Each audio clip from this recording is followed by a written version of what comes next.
लोकसभा चुनाव के पहले चरण के मतदान की तारीख जैसे जैसे नजदीक आ रही है, सियासी तापमान बढ़ता जा रहा है। सियासी दल उम्मीदवारों के नाम का ऐलान कर रहे हैं, उनको बदल भी रहे हैं और इसी को लेकर एक महाभारत सी भी शुरू हो गई है।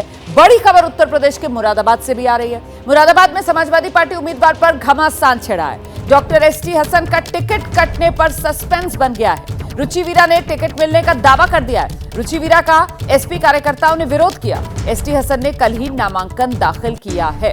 हम सीधे आपको लेकर चलेंगे, हमारे साथ हमारे सहयोगी अहमद बिलाल इस वक्त मौजूद है। लेकिन उससे पहले ये जो मुरादाबाद का महाभारत है, इसके बारे में जानकारी देते हैं। मुरादाबाद का महाभारत, क्यों मैं कह रही हूं मुरादाबाद का महाभारत, जानकारी लेकर आइए जरा स्क्रीन पर दर्शकों को बताते हैं। मुरादाबाद में जो महाभारत छिड़ा हुआ है उसकी पीछे की कहानी क्या है। टिकट कटने पर सस्पेंस है डॉक्टर एसटी हसन के। टिकट मिलने का दावा रुचि वीरा कर रही हैं। अच्छा, बड़ी बात यह कि एसटी हसन साहब नामांकन भी दाखिल कर चुके हैं। विरोध रुचि वीरा का हो रहा है। एसपी उम्मीदवार जो हैं वो एसटी हसन बने हुए हैं। अब ये समाजवादी पार्टी में मुरादाबाद में आखिर चल क्या रहा है, इसी को लेकर सवाल। एसटी हसन ने नामांकन कर दिया है। 2019 में एसटी हसन सांसद चुने गए थे, मतलब सिटिंग एमपी इस वक्त मुरादाबाद समाजवादी पार्टी के कोटे से डॉक्टर एसटी हसन, उन्हीं के नाम का ऐलान पार्टी की तरफ से किया जाता है। लेकिन अचानक से रुचि वीरा का जो नाम सामने आ जाता है, उसके बाद मुरादाबाद को लेकर भी सस्पेंस बढ़ता हुआ नजर आ रहा है। सीधे आपको लेकर चलेंगे, हमारे साथ हमारे सहयोगी अहमद बिलाल इस वक्त मौजूद है। फिलहाल ये मुरादाबाद समाजवादी पार्टी के भीतर क्या चल रहा है? एसटी हसन के नाम का बाकायदा ऐलान होता है, वो नामांकन करते हैं और फिर ये रुचि वीरा वाला एंगल, इसका क्या रामपुर कनेक्शन देखा जा रहा है?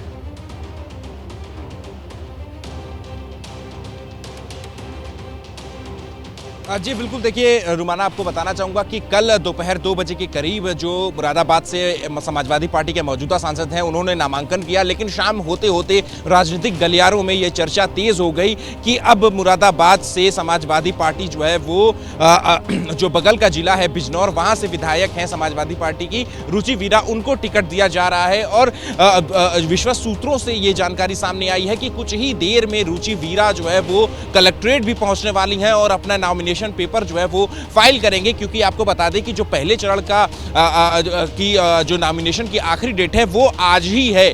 तो ऐसे में कल ही जो है वो रुचि वीरा के समर्थकों ने नॉमिनेशन फॉर्म भी जो है वो खरीद लिया है। और जो है वो सूत्रों से जानकारी निकल करके सामने आ रही है कि कुछ ही देर में रुचि वीरा जो है वो कलेक्ट्रेट पहुंचने वाली हैं और अपना नॉमिनेशन जो है वो फाइल करने वाली है। हालांकि रुचि वीरा के खिलाफ जो है जैसे ही ये राजनीतिक गलियारों में, मुरादाबाद के गलियारों में ये खबर फैलने लगी कि एसटी हसन का टिकट काट करके रुचि वीरा को फिर एक बार जो है वो लोकसभा चुनाव के मैदान में जो है वो चुनाव लड़ने के लिए तैयार किया जा रहा है, तो उसके बाद से उनके खिलाफ जो एसटी हसन के समर्थक हैं वो भी जो है वो सामने उतर आए और उनके खिलाफ जो है वो कल शाम को मुरादाबाद के अलग अलग इलाकों में एसटी हसन के समर्थकों ने पुतला भी दहन किया। लेकिन साफ तौर पे आजम खान के खेमे से नजदीकियां जो हैं वो रुचि वीरा को इसका फायदा जो है मिलता हुआ जरूर दिखाई दे रहा है। और इस वजह से रुचि वीरा को मुरादाबाद से जो है वो एक बार फिर से जो है वो आखिरी दिन संकेत मिल चुके हैं आगे बढ़ने के लिए और नॉमिनेशन फाइल करने के लिए जो है वो कुछ ही देर में जो है वो कलेक्ट्रेट जो है वो पहुंचने वाली है। कनेक्शन मतलब क्या डॉक्टर एसटी हसन को रामपुर शिफ्ट किया जा सकता है? ये सवाल है मेरा। इस वजह से रुचि वीरा मुरादाबाद में बिल्कुल रुमाना, देखिए सूत्रों से तो ये जानकारी मिल रही है कि एसटी हसन को रामपुर शिफ्ट किया जा सकता है। लेकिन इसकी संभावनाएं जो है वो बेहद कम नजर आ रही हैं क्योंकि आजम खान का गढ़ है रामपुर और एसटी हसन बिल्कुल नहीं चाहेंगे आजम खान की एसटी हसन जो है वो रामपुर से है।